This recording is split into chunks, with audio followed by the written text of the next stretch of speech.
أعوذ بالله من الشيطان الرجيم. بسم الله الرحمن الرحيم.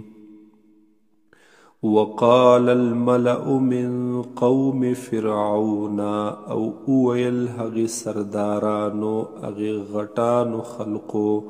د قوم د فرعون اتذر موسى وقومه آیات پریگدی موسی علیہ السلام لرا او قوم د دلرا لیفسدو فی الارض چې فساد وکي دوی پزمکه کې ورانه وکي دوی پزمکه کې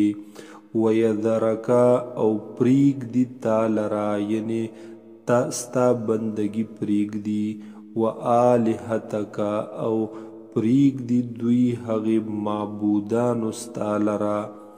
قال اویل دی فرعون سنقتل ابناءهم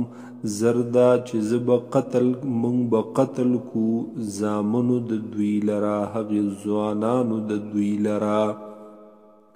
ونستحیي نساءهم او مونږ به ژوندی پریږدو زنانه د دوی یا معنا ده حیا به واخلو مونږه د زنانو د دوی وإنا فوقهم قاهرون او بشک مونږ یو په دوی باندې غالب یو په دوی باندې زورور. قال موسی اویل موسی علیہ السلام لقومه استعینوا بالله قوم خپلتا چې امداد واړی تاسو د الله نا واصبروا او صبر کوي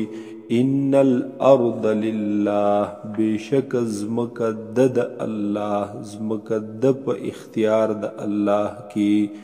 یورثها من یشاء من عباده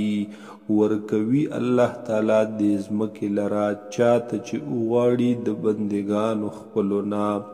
والعاقبة للمتقین او کل انجام دے د پاره د متقیانو د پرهیزګارانو. قالو اویل دی خلقو دی قوم د موسی علیہ السلام اوذینا من قبل ان تأتینا تکلیف را کړلې شوی مونږ ته مخکې د راتللو ستانا ومن بعد ما جئتنا او ورستو د هاغې نه چې ته راغلې مونږ ته یعنې ورستو د راتللو ستانا. قال موسی علیہ السلام وفرمایل عسى ربکم ان یهلک عدوکم قریب دا نزدې ده چې رب ستاسو هلاک کی دشمن ستاسو لرا ويستخلفکم او خلیفگان کی تاسو جان نشینان کړي تاسو لرا فی الارض پزمک کی